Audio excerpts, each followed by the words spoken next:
අපේ හොරකම් කරපු සල්ලි ගැන උගන්ඩාවේ තියෙන සල්ලි නැවත අපේ රටට ගේන්න ඕනේ නැද්ද කියලා අහපු ප්‍රකාශය.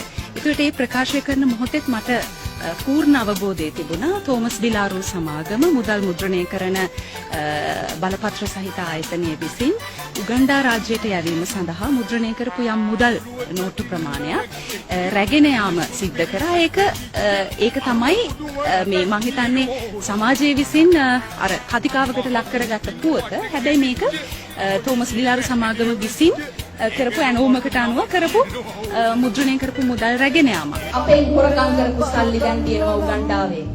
අපිට ඒව ගන්න ඕනේ නැද්ද? ඒවා අපි ගන්න ඕනේ. අපි බොරු කියලා කියනවත් බොරු. මොකද අපි එහෙම જાති කියලා නැහැ. උගන්ඩා කතාවක් අපි නෙවෙයි කිව්වේ. උගන්ඩා කතාවක් කිව්වේ ඒගොල්ලෝ. ඔය සමුජන බලයෙන් මට මතකයි.